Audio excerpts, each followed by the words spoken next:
کاڑا پاکستان سے پوچھتے ہیں، پہلے ایک ویڈیو میں آپ نے کہا تھا کہ کرپٹو کرنسی کو کسی ملک نے تسلیم نہیں کیا تو اس لیے ناجائز ہے، مگر اب تو کافی ملکوں نے اس کو حیثیت دے دی ہے، تسلیم کر لیا، تو اب اس کی حیثیت کیا ہوگی؟ دیکھیں، میں نے واضح لفظوں میں، مجھے یاد نہیں پڑتا کہ ناجائز کبھی بھی کہا ہو، میں نے کہا احتیاط کے خلاف ہے، تو اب بھی میں یہ نہیں کہہ رہا کہ حرام ناجائز ہے، لیکن یہ کہ احتیاط کے خلاف ہے، یہ علماء کو اس پہ بہت سارے تحفظات ہیں، چاہے ملک تسلیم کر بھی لیں، کیونکہ ایک سافٹ ویئر ہے، وہ ایک ڈیجیٹل فارم میں ہے وہ، اور کرنسی برائے کرنسی ہی اس میں مقصود ہوتی ہے، تو بہت سے علماء کو اس میں جو ہے نا سٹا اور جوا ہونے کا شبہ ہے اس کے بارے میں، کہ یہ جوئے اور سٹے کی طرح ہے، تو اوائڈ کریں، بہتر ہے۔ حرام ناجائز نہیں کہا، باقی دیگر علماء سے بھی رابطہ کیا جا سکتا ہے اس بارے میں،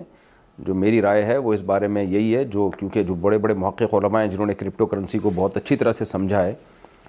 پہلے ہم نے اس کو جائز قرار دیا ہے، اس کی وجہ یہ تھی کہ جو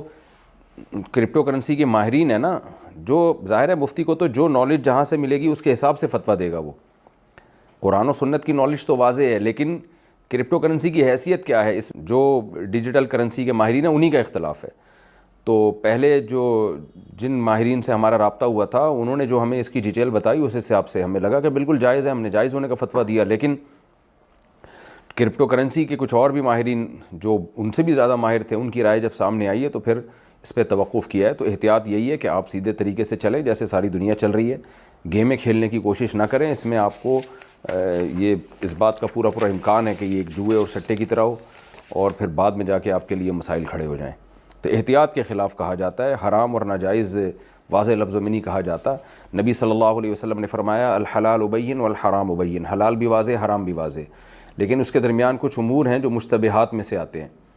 تو یہ کرپٹو کرنسی کا معاملہ بھی مشتبہات میں سے ہے، تو مشتبہات سے بھی بچنا چاہیے،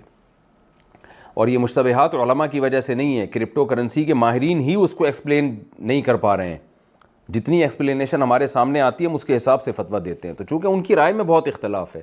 تو اس لیے پھر مفتیان کرام میں بھی اختلاف کا ہونا ایک ظاہر ہے، واضح امر ہے، کیونکہ جو ماہرین ہیں وہی اس کو صحیح نہیں ایکسپلین کر پا رہے، تو کرپٹو کرنسی علماء نے تو ایجاد نہیں کی ہے نا علماء کرپٹو کرنسی کے ماہر ہوتے ہیں، جو ماہرین ہیں ان سے پوچھ کے بتائیں گے آپ کو کہ یہ کیا ہے، تو انہی کی رائے میں اس کی حقیقت کو ایکسپلین کرنے میں اختلاف ہے، تو اس لیے علماء کی رائے میں بھی اختلاف ہے، تو میرا اس میں مشورہ یہی ہے کہ آپ اس میں احتیاط سے کام لیں، دع ما یریبک الی ما لا یریبک، حدیث میں آتا ہے جس چیز میں شک ہے اس کو چھوڑ دو، یقینی چیز کو لے لو۔